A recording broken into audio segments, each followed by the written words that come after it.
disait table ronde consacrée aux archives. Le mot archive est venu beaucoup ce matin, donc Bernard Douillet il nous a parlé des archives comme renouvellement de l'histoire, et après la séparation des archives évoquée par Monia Bellini sont du sujet qui vont aussi animer cette table ronde. Donc j'ai le plaisir, j'ai l'honneur d'avoir ici pour la prochaine communication David Peisseret, directeur du Centre d'archives d'architecture contemporaine de l'architecture et du patrimoine. Donc il nous expliquera comment à la mort de la Prade, ces archives ont été réparties entre plusieurs institutions. Donc l'Académie d'architecture, l'École nationale supérieure de beaux-arts, les archives nationales et l'Institut français d'architecture.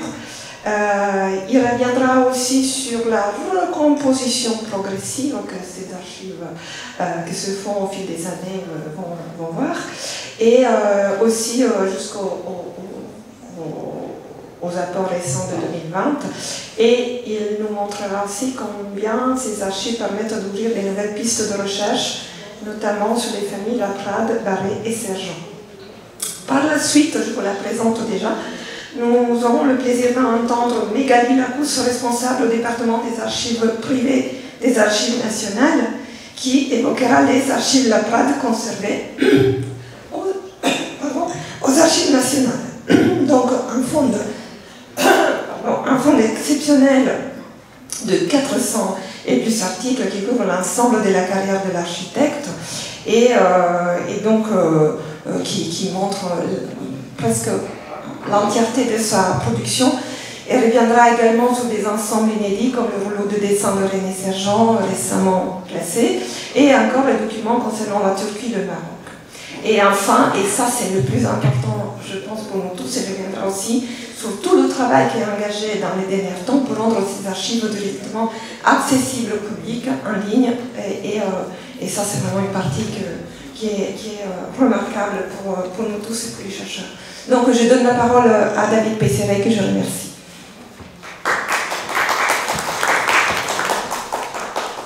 Merci Antonella. Je remercie beaucoup Julie Peghini pour l'organisation l'idée déjà, l'organisation du colloque, et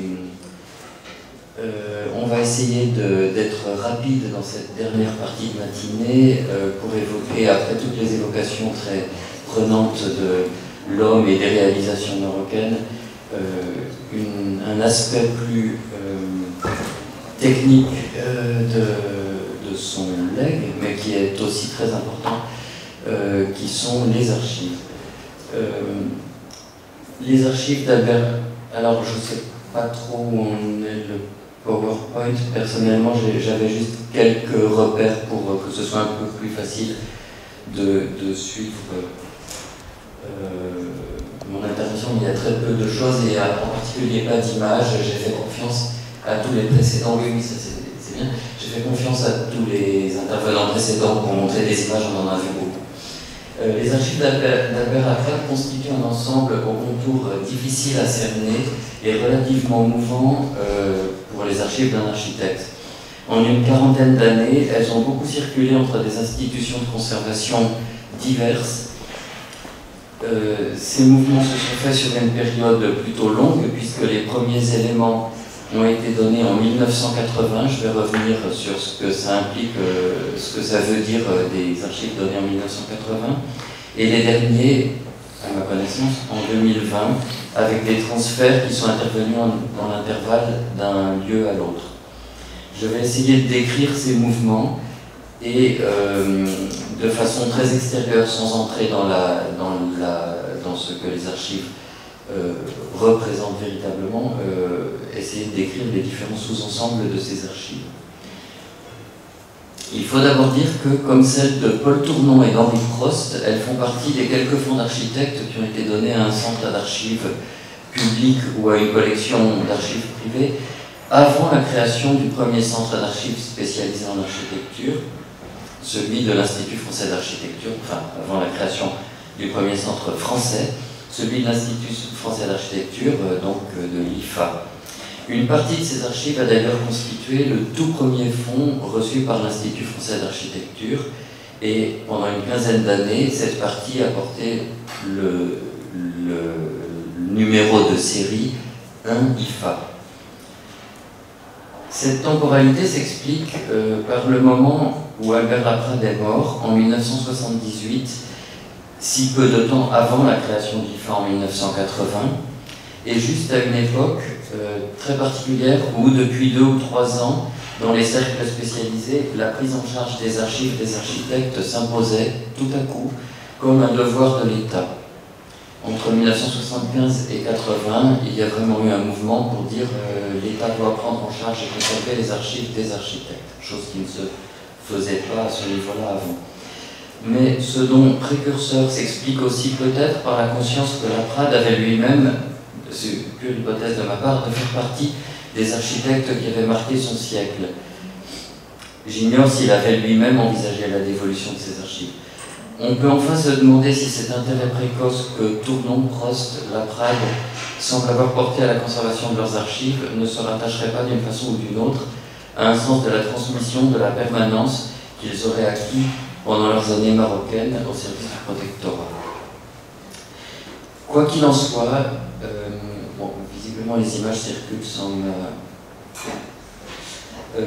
quoi qu'il en soit, peu après le décès de Laprade, ces archives constituent 3 ensembles dissymétriques aux destinations bien distinctes. L'essentiel est déposé et pas donné aux archives nationales. Magali Lacousse va en parler dans un instant. Une petite partie est donnée à l'Académie d'architecture et une très petite partie vient inaugurer, également à titre de dépôt et non de don, ce nouvel outil au service de la mémoire architecturale qui ne s'appelle pas encore le Centre d'archives d'architecture du XXe siècle, mais le département archives et histoire de l'Institut français d'architecture. Un 4e ensemble est mentionné dans des documents internes de l'IFA qui auraient été donnés ou déposés à l'EXBA, à l'École des Beaux-Arts, mais je ne sais pas de quoi il s'agissait, ni s'il a vraiment existé, ni s'il existe peut-être encore. L'organisatrice de toutes ces transmissions, on l'a déjà mentionné à plusieurs reprises, c'est Arlette Barré-Laprade, une fille d'Albert Laprade. Le dépôt matériel aux archives nationales a lieu au premier semestre 1980. Il est entériné par un contrat de dépôt le 15 octobre de la même année. Bon, on pourrait en rester sur cette vue là un instant. Le dépôt à l'IFA est effectué en mars 1981. Et c'est aussi Arlette Barré-Laprade qui donne les archives à l'Académie d'architecture en plusieurs fois, de 1980 à 1994. Née en 1921, elle a beaucoup travaillé avec et pour son père. Après la guerre, elle a apporté notamment une contribution importante au relevé qui figure dans les croquis, comme ça a été dit plusieurs fois. Elle a elle-même épousé un architecte, Claude Barré, un ancien collaborateur, sauf erreur, de Laprade, ou un collaborateur à l'époque Non, pardon, je retire cette mention. Et Laprade a envoyé plusieurs fois le jeune couple arpenter la France et le bassin méditerranéen pour faire un certain nombre des détails d'architecture qui donnent lieu à des publications des croquis. Arlette Barré-Laprade habite dans l'immeuble qui appartient à la famille, l'ancien hôtel Saint-Or, rue Laumont, dans le 5e arrondissement. C'est sans doute elle, alors je ne sais pas si c'est elle qui conçoit et définit ces 3 ensembles et les 3 lieux de destination, ou si c'était un vœu de son père. Peut-être qu'on pourra en savoir quelque chose plus tard et revenir là-dessus dans la journée. L'essentiel des archives, et notamment l'ensemble des plans roulés et des plans à plat et de la correspondance, constitue le fonds 403 AP des archives nationales. À l'époque, les archives nationales ont peu de pratique de la gestion des archives d'architectes. Le service qui les reçoit s'appelle Service des cartes et plans, et comme son nom l'indique, il est surtout spécialisé dans des documents cartographiques. Les archives des architectes n'ont pas encore été identifiées par les archivistes comme des sources majeures. Aussi, les archives très volumineuses ne font-elles pas l'objet d'un traitement fin à leur réception. Les cartons et les portefeuilles, plus de 300 sont inventoriés sommairement, et les rouleaux, il y en a plus de 500, sans doute aussi. Beaucoup moins volumineuses, les archives données à l'Académie et à l'Académie d'architecture et à l'IFA connaîtront des traitements plus rapides et plus fins. Le très petit ensemble d'archives déposées à l'IFA, s'il couvre l'ensemble de la carrière, consiste en grande partie en reproduction photographique de documents graphiques. Donc c'est des photos anciennes faites, que la Prade a fait faire de ses propres dessins. Et on retrouve parfois ces documents graphiques dans les fonds des archives nationales. De nombreux documents écrits et surtout imprimés complètent ces photos qui sont regroupées en dossiers thématiques. Alors je ne sais pas si l'inventaire qui a été réalisé par l'IFA, par Mathilde Dion à l'IFA, dans les années 80, opère des regroupements dans ces dossiers ou s'il respecte exactement les dossiers tels qu'ils étaient apportés, tels qu'ils se trouvaient dans les archives. En tout cas, cet inventaire est un modèle d'organisation d'une matière complexe et variée. Sur la base d'un volume réduit de documents, il donne une vue d'ensemble et de détail à la fois, autant des archives que de la carrière de l'architecte. Mais ce sont très peu de documents. Lors du classement de ce fonds, plusieurs ensembles de documents provenant d'autres architectes ont été identifiés parmi les archives déposées. Les documents signés par Jean Brasilier, Adolphe Dervaux et Daniel Roguet sont décrits en annexe du fonds La Prade, donc un IFA, mais ceux de Gaston Redon, de Georges Lefort, de René Sergent et de Raymond Sub, pour minimes qu'ils soient, sont extraits du fonds La Prade pour constituer autant de fonds différents. Donc c'est une pratique un peu particulière du centre d'archives à ce moment-là, qui était d'essayer de multiplier les fonds d'archives en divisant un fonds reçu par auteur ou par auteur des documents. Ce sont de très petits ensembles. Il y a pour Georges Lefort, il y a 7 documents. Pour Raymond Sub, il y a une boîte de photographie, mais on les distingue du fonds La Prade. Enfin, le fonds La Prade de l'Académie d'architecture, c'est celui où l'on trouve les beaux documents graphiques soigneusement sélectionnés. Il contient les dessins de l'atelier Redon à l'École des Beaux-Arts, parmi lesquels un projet de concours pour le Grand Prix de Rome en 1909, qui déjà consiste en un musée des colonies, et puis un certain nombre de dessins aquarellés ou gouachés représentant divers projets, en particulier des projets marocains. Pour beaucoup des grands projets d'architectes, cependant, les documents du fonds de l'Académie d'architecture sont aussi des photographies de documents graphiques provenant des commandes de l'agence ou bien des photographies des édifices réalisés, également commandées par l'agence au fil de la carrière. Le fonds contient enfin tous les croquis réalisés inlassablement par Albert Laprade des années 1900 jusque dans les années 60. L'inventaire de ce fonds est publié dans un gros volume d'inventaire de la plupart des fonds d'archives de l'Académie du XXe siècle, de l'Académie d'architecture en 1997. Cependant, quoique magnifiquement décrit, le fonds n'est pas conditionné par l'Académie d'architecture et n'est donc pas tellement accessible aux chercheurs à cette époque. Pendant 15 ans, de 1980 au milieu des années 90, le fonds La Prade consiste donc en 2 petites parties émergées de l'iceberg qui sont conservées par l'IFA et l'Académie d'architecture, et une partie plus immergée d'un accès plus malaisé et moins fréquent aux archives nationales. Cependant, il y a au moins une personne qui le consulte, ce fonds des archives nationales, c'est Jean-Louis Moine, dont Claire Rosset a rappelé qu'il avait fait une thèse, soutenu une thèse en 2000. Les choses vont évoluer en 2 temps, au tournant des années 2000, puis en 2020. Je crois qu'il y a une... Voilà. Autour des années 2000, le Centre d'archives d'architecture de l'IFA donc, a un principe de fonctionnement assez particulier. Il n'est pas censé conserver les archives qu'il recueille, il est censé les classer puis les transférer aux archives nationales. Ce schéma ne se produit presque jamais, mais en 1995, on se dit que ce serait particulièrement logique de transférer aux archives nationales ce petit morceau de fonds La Prade pour lequel il existe un autre gros morceau qui est déjà aux Archives nationales. Donc en 1995, on replace le fonds 1 IFA, on lui redonne d'autres cotes, cette fois-ci en 403 AP, c'est-à-dire la cote du fonds des Archives nationales, pour le réunir avec le fonds 403 AP aux Archives nationales. Et ce transfert et cette réunion ont lieu en 1999. On discute à ce moment-là avec Arlette Barré-Laprade, on se demande pourquoi ces deux sous-ensembles avaient été distingués, on se dit que cette distinction n'a plus vraiment de lieu d'être, et donc le transfert a lieu. Cependant, au moment où on fait ce transfert, l'IFA conserve toutes les reproductions du fonds qu'il avait faites, c'est-à-dire les clichés, les hectachromes qui avaient été réalisés entre-temps,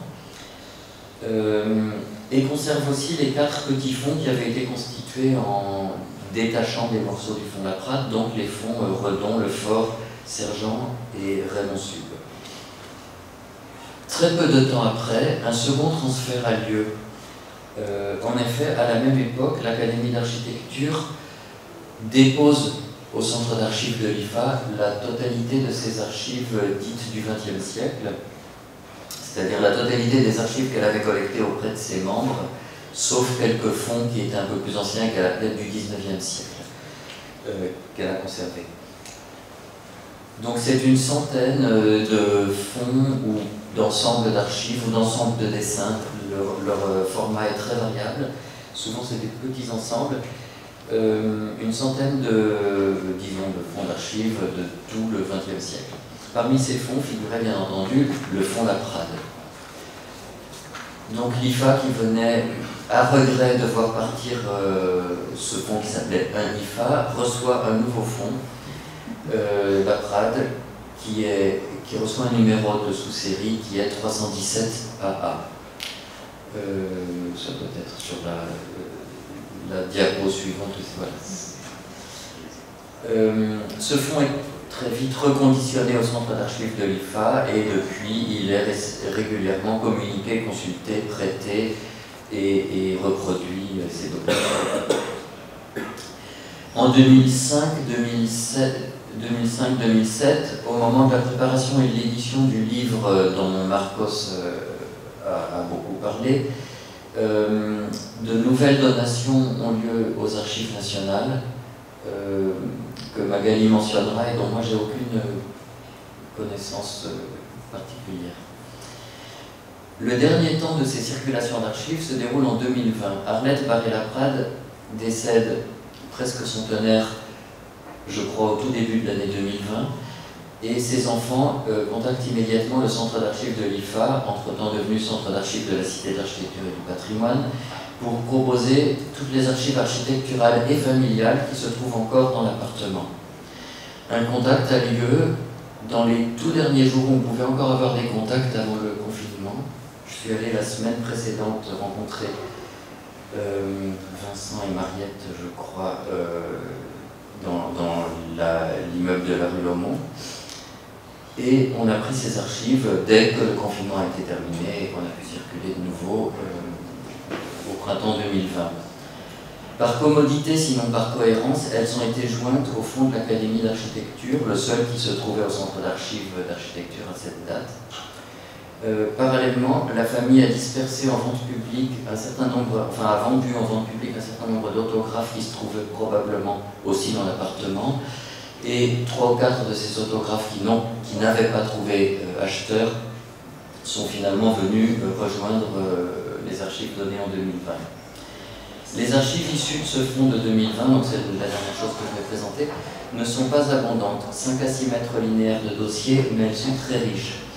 Elles contiennent des documents graphiques, notamment aquarellés, concernant les projets marocains et concernant le moulin Fidèle qui a été aussi pas mal montré jusqu'à ce matin. Il s'agit peut-être,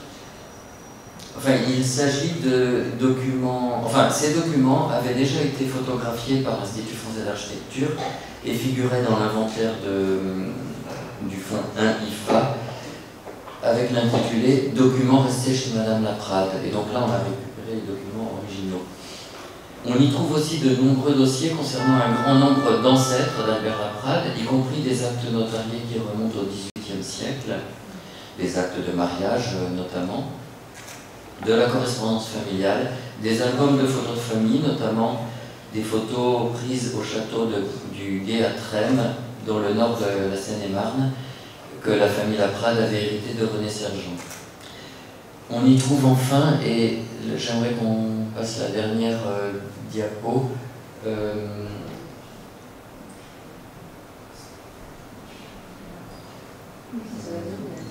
doit y en avoir une autre en principe. Bon, bah, si, peu importe. On retrouve enfin des ensembles plus ou moins des ensembles plus structurés ou concernant des personnes précises de la famille. Parmi celles-ci, René Sergent, qu'on a beaucoup mentionné ce matin, René Barré, un camarade de Laprade à l'école des Beaux-Arts, représenté par quelques vues de ruines saisissantes de la Première Guerre mondiale, des dessins qu'il avait fait dans des villes détruites. Claude Barré, son fils, qui était l'époux d'Arlette Barré-Laprade, associé de Laprade, mais également architecte en son nom propre. De ce dernier, ce petit ensemble d'archives contenait assez de documents pour retracer toute la carrière, et on aurait pu les isoler en un fond Claude Barré, qui révélerait le parcours d'un architecte des 30 Glorieuses. On n'a pas décidé de le séparer et de créer un fonds au nom de Claude Barré, mais il existe néanmoins, et il fait partie donc du fonds Laprade de l'Académie d'architecture. En conclusion, les archives Laprade, ici le pluriel du mot archive s'impose vraiment, sont donc un ensemble multiforme dont les éléments ont beaucoup circulé, mais finalement ils se retrouvent concentrés dans les deux principaux centres d'archives d'architecture en France, les archives nationales et les archives de la Cité d'architecture et du patrimoine. Et ils ouvrent des horizons concernant de nombreux autres personnages, architectes ou non, qui remontent loin en arrière dans le XIXe siècle et qui vont largement jusqu'à la date de mort de Laprade, avec le fonds Claude Barré en particulier. De toute la matière du dernier don, du don de 2020, en particulier, aucun chercheur ne s'est jusqu'ici servi de manière suivie. Donc c'est un signalement pour les enseignants qui cherchent des sujets de master à donner à leurs étudiants, par exemple. Il y a encore beaucoup de matière dans le fonds Laprade, totalement inédite. Merci de votre attention.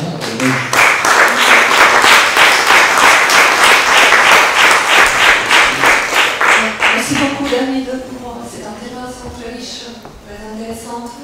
En attendant que Magali Lemous s'installe, est-ce que quelqu'un de la salle voudrait poser une question? Oui.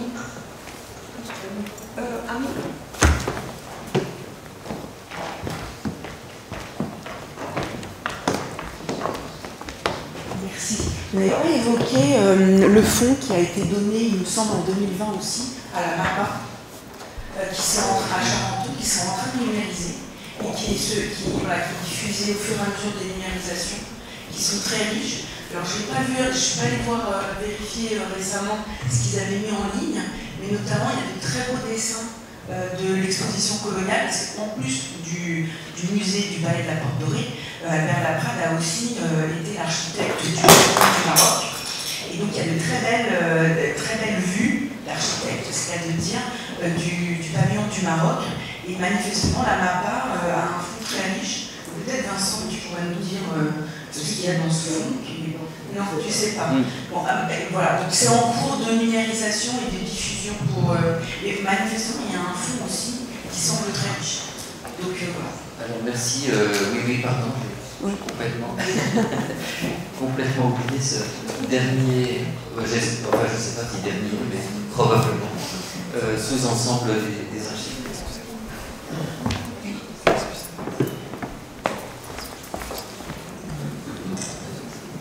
Bonjour. Pour l'école des Beaux-Arts, à ma connaissance, il n'y a rien d'important. Il y a peut-être des projets qu'il a fait au cours de ces écoles qui sont là avec les projets d'architecture. Ah, oui, c'est ce que chose. C'était des dessins un peu insignifiants, parce que c'est moi qui les ai portés, à l'école des Beaux-Arts, qui les a peine accepté. Mais parce qu'il savait bien que tout ce qui était important, il avait donné ailleurs. Donc il n'y a pas grand-chose à attendre. Enfin, pour lui demander. Et peut-être il pourrait le rapprocher des autres choses. Merci beaucoup. Merci beaucoup. On passe à l'intervention suivante. Et je laisse la parole à Magali. Merci beaucoup. Vous m'entendez bien? Ça va? Donc déjà, je vais me présenter à vous, pourquoi je suis ici. Donc je suis Magali Lacousse, je suis conservateur en chef aux Archives nationales et je suis notamment responsable du pôle fonds privé d'architectes. Et donc c'est à ce titre que j'interviens. Donc je remercie David qui a fait une présentation globale des différentes localisations des fonds Laprade. Et en ce qui me concerne, je vais donc faire un focus sur ce qui est conservé aux Archives nationales. Suivante. Non, c'est là. Oui, alors voilà mon sommaire. Voilà. Suivante. Suivante. Voilà, donc assurez-vous, il y a beaucoup de choses qui n'ont pas à être particulièrement commentées, donc on ira plus vite. Voilà la carte d'identité du fonds Laprade, fonds 403 AP pour archives personnelles, avec des entrées successives qui se sont échelonnées de 1980 à 2007. Et en fait, au début, ces fonds sont entrés sous forme de dépôt jusqu'en 1998, où en fait, ils ont été remplacés par une lettre de don rétroactive et globale. J'attire un petit peu votre attention sur le fait que mon intervention sera très concrète. Les départements successifs qui ont eu la responsabilité du fonds Laprade, comme vous pouvez le voir, ils sont très différents. Et ça explique qu'en fait, chacun, finalement, a eu sa propre manière d'envisager et de classer le fonds Laprade. D'où les différences que vous pouvez remarquer. Section des taxes et plans. Et là, la caractéristique, c'est que c'est très détaillé, vous trouverez plus pièce à pièce. D'Avance, qui est en fait un département qui se trouvait à Fontainebleau, qui était chargé des archives nominatives et sérielles, comme les dossiers Légion d'honneur ou les dossiers de naturalisation. Là, soyons honnêtes, les archives d'architectes, c'est pas à ce moment-là qu'elles ont été le plus classées ou valorisées en fait. Donc il y a eu un petit moment de flottement. Et depuis le 1er octobre 2020, les archives de Laprade, qui font partie du pôle architecture, ont été remises aussi au département des archives privées. Et quelle est notre politique? Eh bien en fait, nous avons 37 fonds d'archives privées. Et ce que nous souhaitons faire, c'est tous les classer, tous les reprendre et tous les mettre en ligne. Et donc, si vous voulez, Laprade, c'est autour de Laprade. Et donc j'ai commencé à m'occuper, à reprendre ce fonds cette année. Et mon espoir, c'est d'avoir terminé, écoutez, en 2018, par exemple, pour un certain anniversaire du décès de Laprade, par exemple. Donc ce serait génial que tout soit prêt, et tout soit classé, et tout soit en ligne. Et ça, je vous le dirai dans 3 ans. Hein. Souhaitez-moi bonne chance. Alors, un petit mot, je vais être rapide. Hein. Là, c'est pour vous, les chercheurs, qui avez des difficultés, quelquefois, à consulter les fonds d'architectes, et voilà notre terrible secret. C'est qu'en fait, les boîtes, les photographies, les papiers, pardon, sont mis dans des boîtes. Par contre, tout ce qui est plan roulé, plan à plat, sont mis dans des contenants spécifiques. Et comment est-ce qu'on identifie ces contenants spécifiques? C'est en leur ajoutant le fameux préfixe CP dans la cote, qui signifie 15 000. Le problème, c'est que les anciens inventaires ne l'indiquent pas, ce préfixe. Donc j'attire votre attention sur le fait que vous pouvez consulter, demander un document 403 AP12, que sais-je, et puis en fait ça ne correspondra pas du tout à ce que vous souhaitiez. Parce qu'en fait, il faut penser avec un petit préfixe. Je ne sais pas si c'est très clair.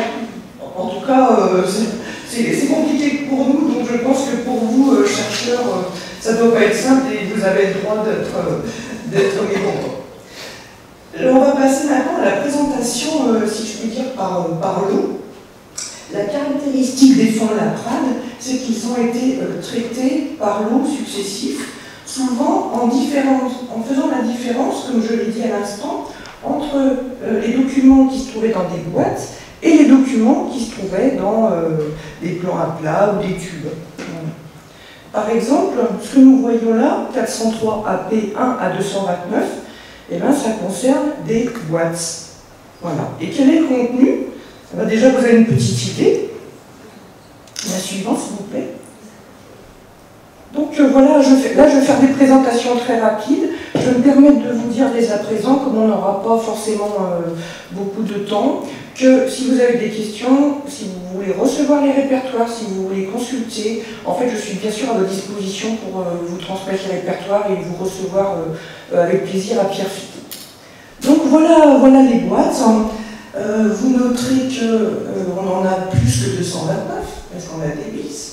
Et en ce qui concerne l'instrument de recherche, j'ai donc le plaisir de vous annoncer que cet instrument de recherche est en ligne depuis le 5 septembre de cette année. Quel est l'avantage de la répertoire en ligne? C'est qu'en fait, vous allez sur le site des Archives nationales, dans la rubrique salle de lecture virtuelle, et vous cliquez, vous réservez directement à partir de chez vous. Voilà. C'est ça l'avantage. C'est pour ça que c'est long. Suivant, s'il vous plaît. Je suis désolée d'aller un petit peu vite. Hein. Donc là, c'est une illustration. Je ne vais pas commenter, je vais vous laisser regarder. Voilà une idée du contenu. Suivante, s'il vous plaît. Voilà. Donc là, j'ai évidemment choisi un exemple marocain. Hein. Bon, voilà.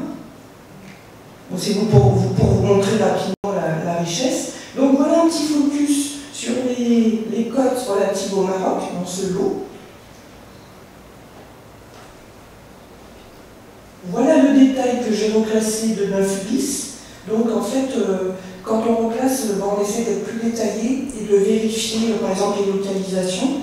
Par exemple, Omar Tazi, on a découvert qu'en fait c'était salé. Bon, il était important de rectifier l'exactitude.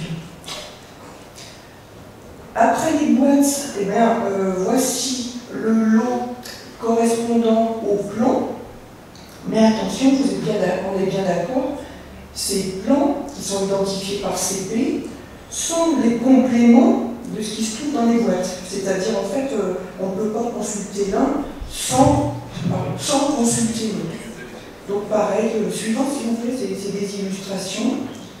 Voilà, donc pareil, l'instrument de recherche est en cours de révision pour être publié dès que possible. Alors, qu'est-ce qu'on y trouve? Comme je le disais à l'instant, on trouve le complément de ce qui se trouve déjà dans les boîtes, bien sûr, mais on a également de bonnes surprises. Par exemple, il y a 15 jours, j'ai donc identifié qu'il y avait au moins 14 études qui en réalité concernaient René Sergent. Et un article qui concerne Ernest Clairet. Suivant, s'il vous plaît. Donc là aussi, j'ai fait un focus sur les cotes relatives au Maroc. Donc voilà, si ces plans vous intéressent, voici les cotes et on vous attend à café. Voilà. Alors, voilà l'ancien fond, je me trompe à chaque fois, donc David, tu vas nous dire, c'est un IFA. Hein. Voilà, un IFA. Voilà, suivant, s'il vous plaît. Donc voilà, je m'étais trompée, je savais que je m'étais trompée dans le numéro. Donc là, je ne développe pas parce que David vous a expliqué donc les circonstances de l'arrivée de ce fonds. Suivant, s'il vous plaît.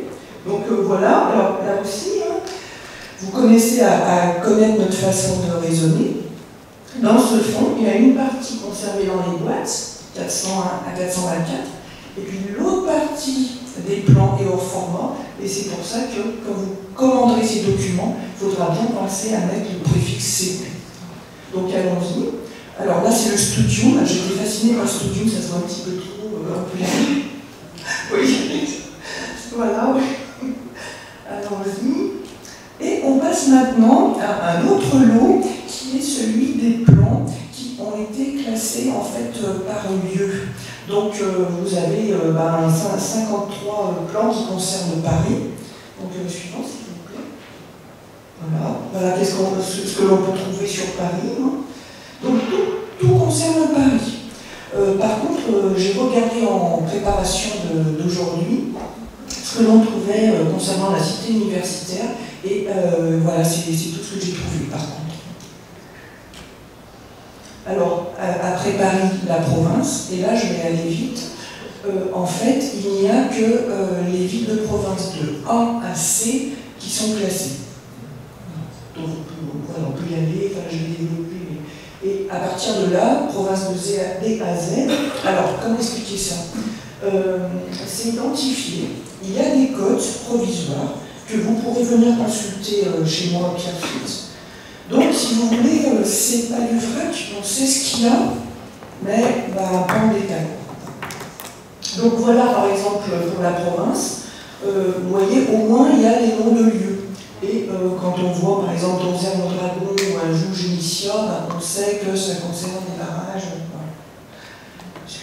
Voilà. Alors, il y a aussi une série qui concerne spécifiquement le Maroc. Donc voilà. Alors là, c'est pareil. Voilà, on peut y aller. Voilà tout ce qui concerne le Maroc. Donc je suppose que ces plans sont certainement inédits. Voilà. Et la Turquie, voilà. Alors on a la Turquie aussi, je vais aller plus vite. Voilà, on a la Turquie. Voilà, on peut avoir, voilà. Et il y a 24 boîtes qui pour l'instant ne sont pas classées, que je suis en train de décoller, en fait qui ont fait l'objet d'entrée en 2005-2007. Et en fait, Madame Arlette Laprade-Barré et Monsieur Vincent Barré avaient en fait déjà identifié le contenu de chaque boîte. Donc ce n'est pas du vrac, quand j'ouvre une boîte, je sais ce qu'il y a dedans. Donc j'ai procédé à un récollement plus détaillé et normalement ce sera fini l'année prochaine. Donc le contenu, alors vous avez, c'est exceptionnel, les mémoires de Laprade et notamment en fait 2 versions de mémoires. L'une en 1950 et puis une reprise en 1970-80.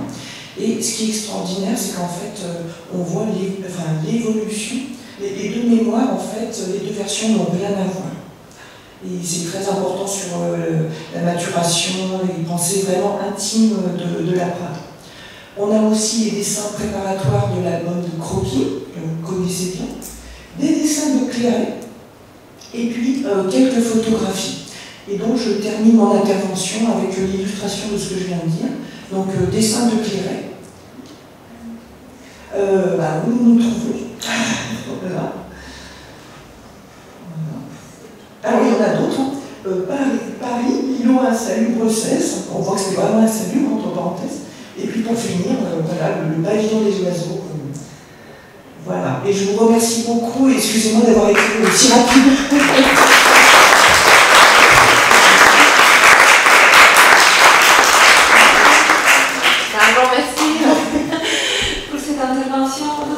Nous aurons peut-être une petite question de la salle avant de partir. Oui, Dan. Moi, je pense que c'était très technique, mais en fait, je voudrais dire à quel point ce type d'archive, le travail qui a été fait, peut être utile aux chercheurs. Parce que, par exemple, le fonds Eichmann, le fonds Lucien Eichmann, a été utilisé par le docteur Spina. Ensuite, évidemment, de façon très abondante et très brillante par Antonella Martorelli. Et puis par Evarès, moi actuellement j'utilise, je trouve que j'ai aussi un certain nombre de guides à titre personnel, mais des archives bien rangées, avec des photos, etc. C'est immédiatement utilisable par des chercheurs et c'est vraiment extrêmement utile. Voilà. Et puis ça permet ensuite d'apporter d'autres choses. Voilà. Et la Prade a eu de la chance parce que, par exemple, les archives de Lucien Eichmann à l'Académie d'architecture ont été inondées, perdues, et heureusement qu'elles existent à Montparnasse. Et alors, d'autre part, les personnes qui le font, parce que ça a été le cas de Gilles Rago et de Mathilde Dion, les ont permis à eux de faire des articles, dont le fameux article où ils comparent Le Corbusier et Eichmann. Donc je dirais qu'en tant qu'utilisateur, je suis universitaire, c'est extrêmement important et même si ça a l'air très technique, ça n'a pas de scientifique évident. Oui, désolé pour l'aspect technique, hein. Moi je suis archiviste, ma communication en fait voulait justement vous donner des conseils pratiques pour savoir comment exploiter les archives. Je ferai deux remarques. La première, c'est que l'intérêt des archives Laprade, je veux dire, il n'y a aucun doute, on en est tous convaincus, à commencer par nous les archivistes, puisque, comme vous l'avez compris, notre désir, c'est véritablement de tout classer pour tout mettre à votre disposition. La deuxième chose, qui est en fait la même chose que la première, c'est que nous, notre vocation d'archiviste, vraiment la légitimité de notre travail, c'est d'être à votre service, justement pour pouvoir classer le mieux possible et le plus vite possible. Mais on doit répondre nous-mêmes à des normes de travail et, si je puis dire, sans jouer les causettes, à la quantité de travail. C'est-à-dire quand on a des boîtes en vrac, quand on a des plans roulés jamais ouverts, il faut qu'on ait la capacité de les connaître et puis de les utiliser avec pertinence. Comme disait David tout à l'heure, les archivistes, nous on n'est pas des architectes, on n'est pas des chercheurs, donc on n'a pas toujours, si vous voulez, enfin, il nous faut du temps pour acquérir des compétences dans le domaine aussi particulier, exigeant de celui des architectes. Donc on est à votre service, mais on peut aller qu'à notre rythme, malheureusement. Oui, j'avais une petite question, mais vous avez montré que les guides de province ne sont pas encore classés. Est-ce que vous avez une idée de ce qu'il y a à Lille? Moi, je suis de Lille, et en fait, il y a une grosse intervention à la cité administrative de Laprade, dont, franchement, très peu de chercheurs se sont occupés, même si elle a été réhabilitée récemment. Donc, j'ai pu voir l'architecte qui s'est occupé, mais finalement, n'a pas été valorisé le travail de Laprade à Lille, sachant qu'il y a aussi un super bâtiment sur la grande place qui se prête à toutes les installations artistiques, et pas parce que c'est sur la grande place, c'est parce que c'est un autre bâtiment, mais celui de Laprade, c'est celui qui est visé à chaque fois pour des installations artistiques lumineuses, etc. Mais très peu est sorti finalement voilà, d'un article ou publication scientifique sur cette activité à Lille. Alors en ce qui concerne Lille, j'ai tout ce qu'il vous faut. Je vous invite à me contacter, je vous enverrai toutes les références. D'accord. Je voulais juste rajouter un mot à mon intervention concernant le fonds Laprade qui se trouve au centre d'archives d'architecture de la Cité de l'Architecture, que j'ai oublié, je m'en excuse auprès de Marcos, de préciser que ce fonds, le complément de 2020 a été classé et que donc, par Marcos Carvalho Canto, et que donc l'inventaire du fonds 317 AA du fonds de l'Académie d'Architecture en ligne est complet, correspond à la totalité du fonds, y compris le complément. Merci beaucoup, je laisse la parole.